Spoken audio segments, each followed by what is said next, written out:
using pretty much just hand tools, complete with a fireplace, bed, and even splitting my own shingles. After camping in it, I left it to the elements for about a year, and this is the first time I'm returning. So walking up, truthfully, I had no idea if it was even still standing. It's holding up well. Mind the spider webs.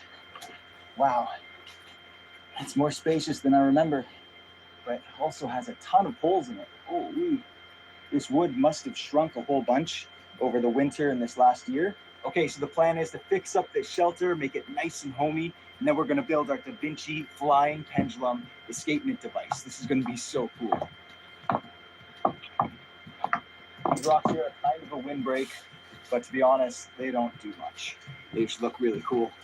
We'll definitely have to fix this up before winter, but for now, that'll do. Found a couple treasures in there. Old mallet and my old gloves. There's the mallet. These gloves just got chewed up completely. So for the first task this morning, I'm going to make a bushcraft loom. The bushcraft loom is an awesome way to weave a mat, and that's the primary reason I'm doing it. But there's also a secondary reason, which is really cool. The sharp axe is important, so first I'm just going to touch this up.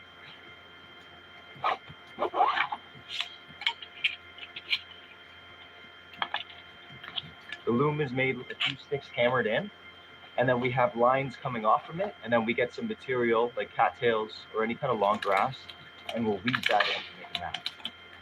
So the loom is a fascinating bushcraft task that's worthwhile to learn. It has deep traditional roots in indigenous cultures all around the world and is used for so many different things. Now we just got to sharpen some of these to hammer them into the ground.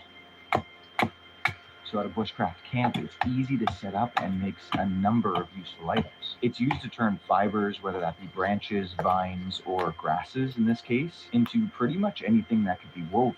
So not just a sleeping mat, you could make a roof for a shelter, bags, straps, many things. And I'm going to show you some examples here. So here's our bushcraft loom. So I'm going to tie strings to these main posts and they'll go along, and then strings to these upper posts. These ones would be fixed, but this one I could go down and up, and basically feed material in between. I'll show you how to do it. So this will be our anchor log. The distance across, it's a little bit wider than my shoulders and just a little bit longer than me. Perfect for a sleeping mat. What I use for these projects are just hemp or waxed hemp, just because it's biodegradable. So a lot of the bushcraft projects, I don't like using bank line or anything. If I want it to, eventually fade back into nature, I just use the natural stuff. And it's about 50-pound test, so it'll hold just fine. Now I've wrapped it around the main log back there. And what I'm going to tie here is the double dragon knot. If you watch my knot tying videos, this is the last one we just covered. So we just do an overhand loop, grab this, that becomes like the reins. We'll feed one end through, around, and then wrap it in twice. I have a much better in-depth tutorial on this specific knot. If you want to learn, I'll link it in the video there. But now that we have it here, we can adjust. And I'll just pull it pretty much all the way. I just want to snug it in. And now at the other end, we'll tie up onto this one. You could do any knot here because we're going to be cutting this off anyways. But the double dragon is one that's pretty easy to adjust, so I thought I'd do it here. So as you can see, this guy can move down and then up. All these pieces are going to be anchored to this log here.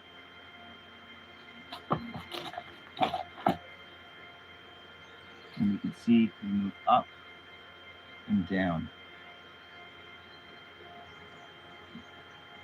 You want your rope to be 2 times the length. So this is about 7 feet long. So I'm using about 14, 15 feet of rope.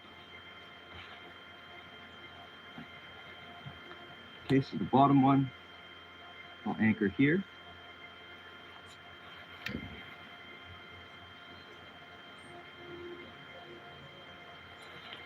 So it's looking good, but I think what I'm going to do is move them in a little bit closer because the mat's going to extend a little bit off the side, and that's a little bit too wide for what I need. I'm just going to carefully slide these over if I can. Just a little bit.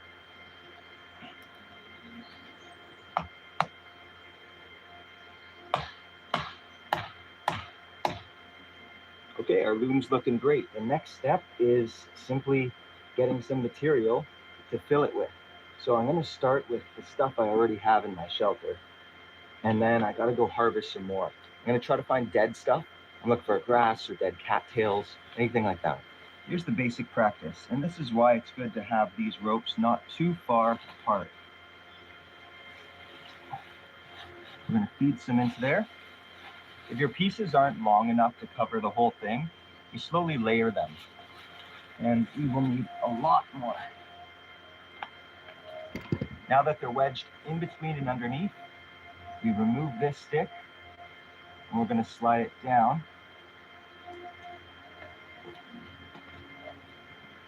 underneath to the bottom. And now what happens here is the lines cross.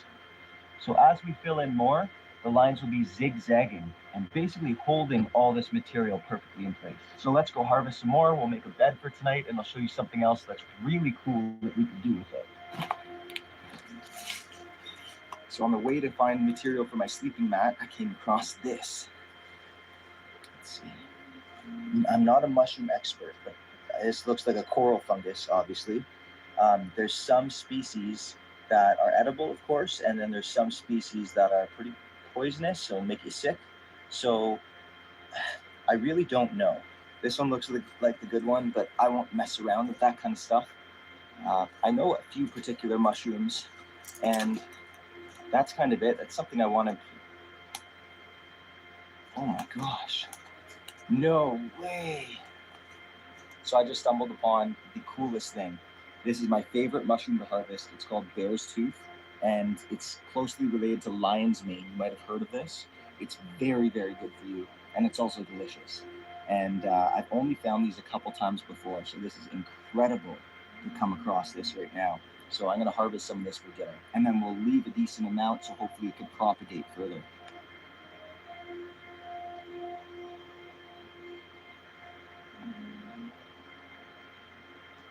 So this is one of the big reasons I have my Bare Essentials pack pouch. So I could just safely store them in there. Now I could hike it back to camp, anything I'm foraging, without it getting destroyed.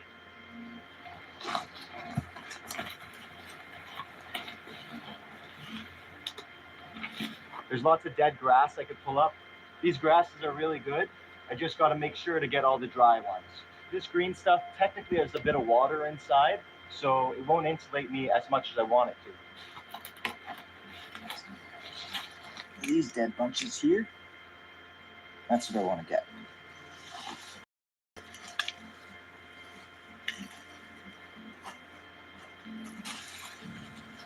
So underneath and through.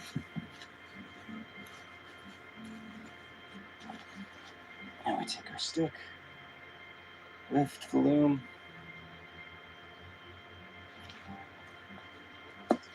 and we thread the rest into here. And as you can see, it's tied together real nice.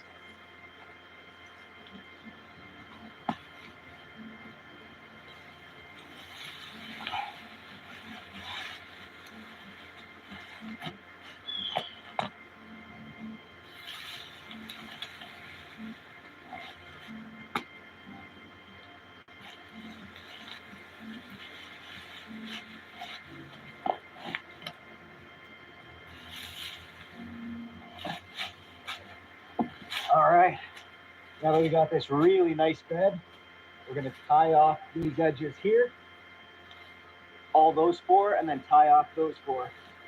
Cinch them up as much as possible. So we're just cutting this off and tying a square knot starting in the middle. Cinch it real tight. The square knot's just the one you use to tie your shoes with, right over left, left over right. A lot of people know this knot. You don't have to do anything fancy here. You always want to leave yourself a little bit at the end so you're able to tie these knots. This end here, just cinch them up. And what I do is kneel on them.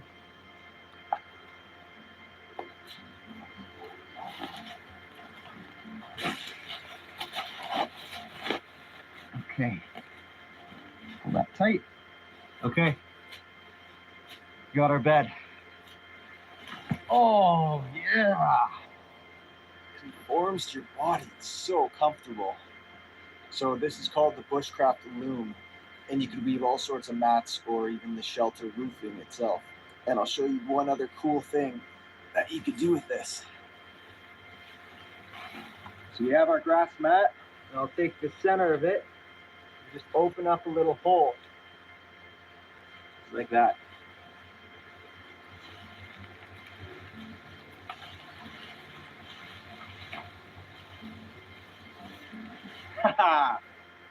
And now we have a nice jacket. So obviously this thing is overkill because I stuffed it for a sleeping mat, but this is how you can make a really warm jacket in the winter if you need it. So very cool.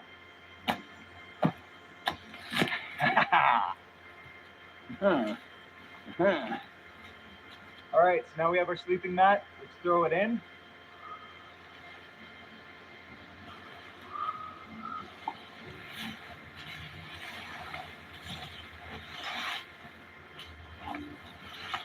Oh, yes.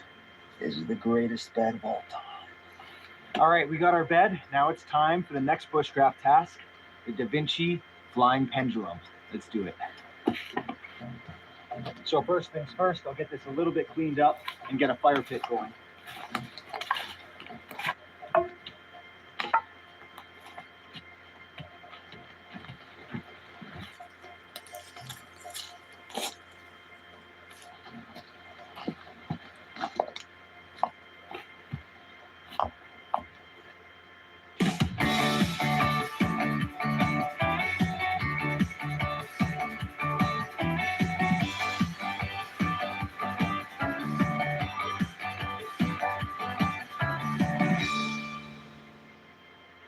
When a job doesn't stop, neither should your equipment. At West Central Equipment, we've been helping our community get it done since 1938. With machines. Co-pilot, make a quiz for my astronomy notes. You got it.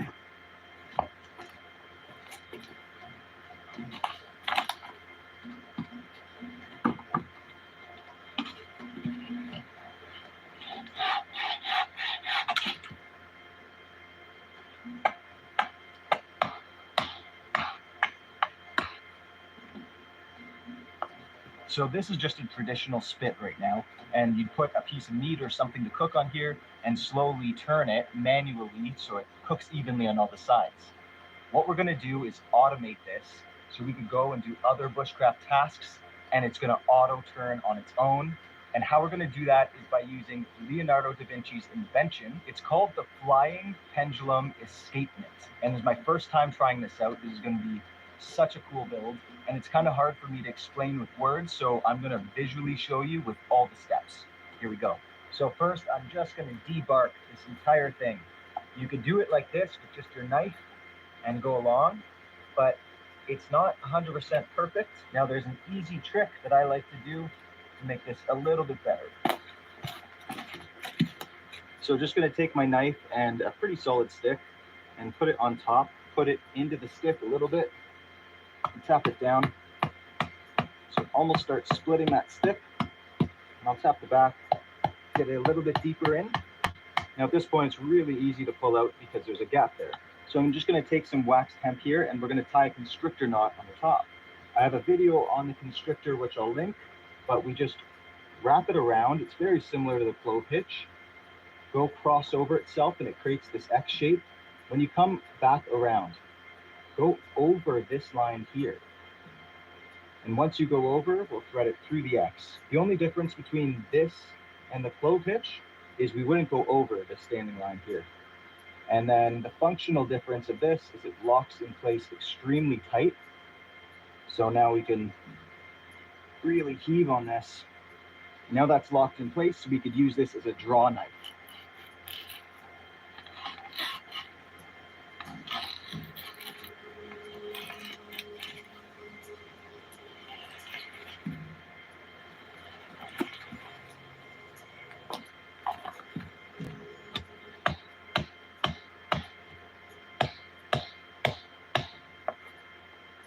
Okay, so we got our 2 support beams here. I've stripped the bark off, and we're gonna have 1 cross beam. Now in the middle of this cross beam, I need to bore a hole with my knife, and I'm gonna do that just by pushing in and twisting, and then constantly just doing this, just boring a hole right through.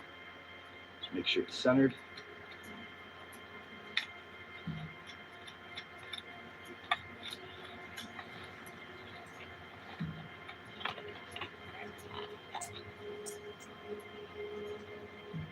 Perfect. Now I'm going to do the same with the round at the bottom.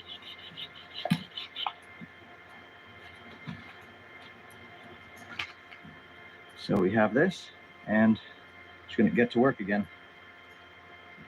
I'm just going to place this down so that I don't accidentally slice through on my hand.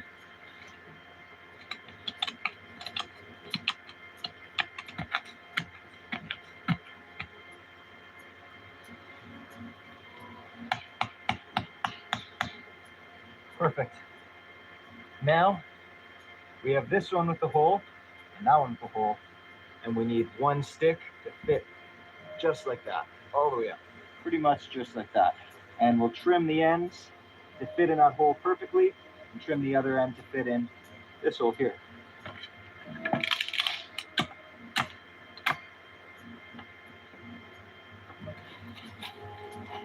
Now for this end, we want to take off material and leave a sliver that's the exact size of the hole that we made before. So we're just doing some notches.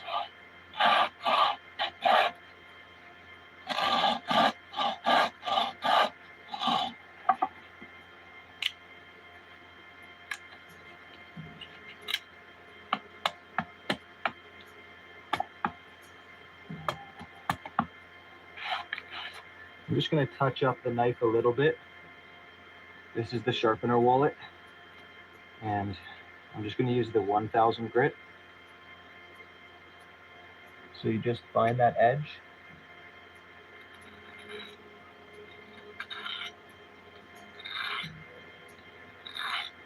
I only need to sharpen the tip of it, really. So I'm going really light.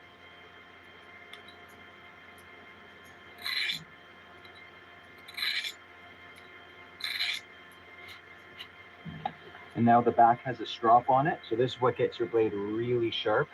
You just put it on the flat surface like this.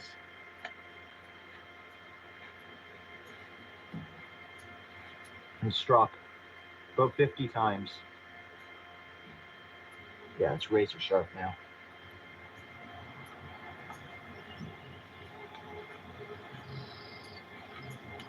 Notice I have a glove on my left hand here.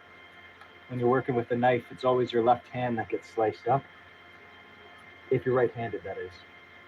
Opposite for left-handed folk. Fits in perfect. We want to turn just like that.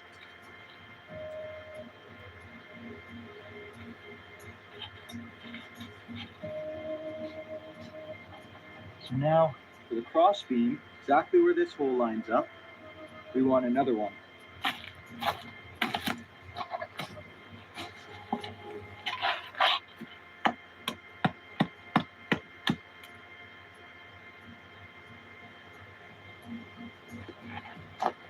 So we'll be using a shaped bucksaw cut on this one. And if you're a builder or carpenter, you might recognize this. A dovetail.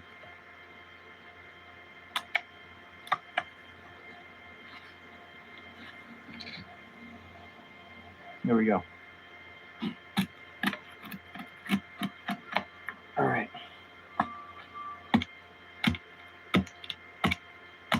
So now we have that secure. All right, perfect. We'll have to now secure this, and we'll use a square lashing. So on my Bare Essentials knot tying card, you can see there's an example exactly what I'm trying to do there. It's the square lashing, and this one's hanging over a fire in a spit, just like what we're doing. So it has a little number, that's number 9. So we'll just go to number 9. And then you could see here, that's the square lashing, and that's exactly how to do it in all the steps.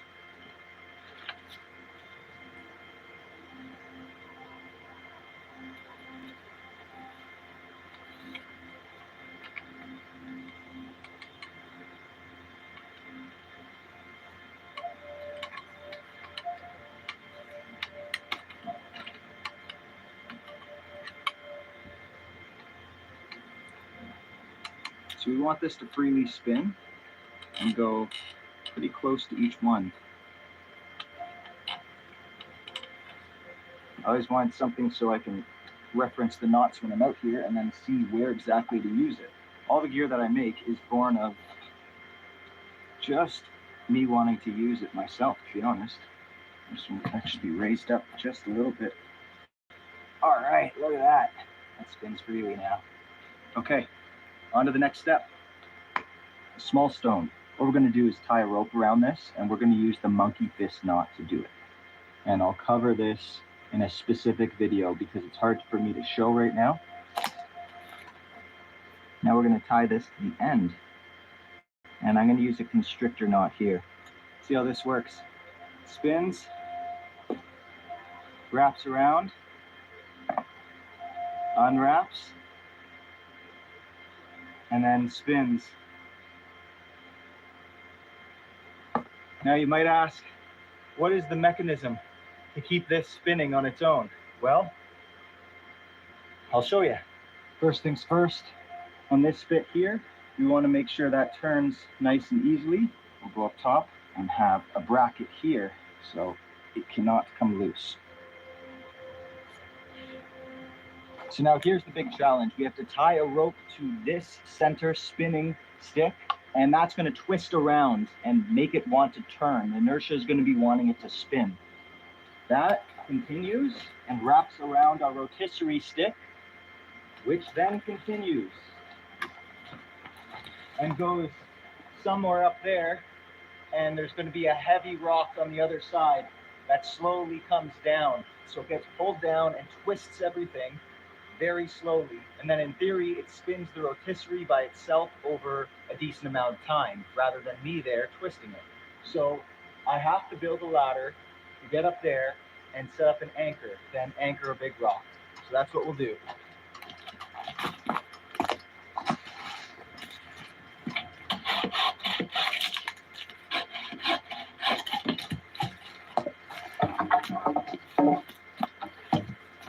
Okay, time to build our ladder. So a quick note about ropes, you don't want to use anything stretchy because this ladder is going to be dependent on hitches to hold your wood in place. So instead, we're going to be using specialized bushcraft and camping paracord. Now I designed it in such a way that it's a polyester and nylon blend. What that means is there's very little stretch, it doesn't absorb water, and it's 50% stronger than traditional nylon paracord. So this is tested to 750 pounds, so it's going to be overly strong here for my ladder, is what I want to use, versus normal paracord, which is about 550 pounds. That's why they call it 550 paracord. So this one's 50 feet, we're going to find the middle of this. Once you find the exact middle, make sure the ends are even there, and we're going to bring it up to the top. And here we're going to tie a clove hitch on each side, so 2 clove hitches. So a clove hitch in the middle of a line, it's very simple. Take your line, your right hand over top of your left, and that creates 1 loop. We'll do that again, the exact same thing, and that creates a second loop. Put the right hand loop under the left, and then we slide that over. And there's your clove hitch. So we'll do it again right here. Right, left, right, over left. Now you have your 2 loops. The right one behind the left. Basically the second one behind the first. And I have an in-depth tutorial on this knot, as well as all the variations on my channel. I'll link it here. Now we have the 2 clove hitches. We're going to continue down a few feet, and then we're going to tie half hitches. Basically, hold your rope like this, go underneath, and pass it through itself. One is going 90 degrees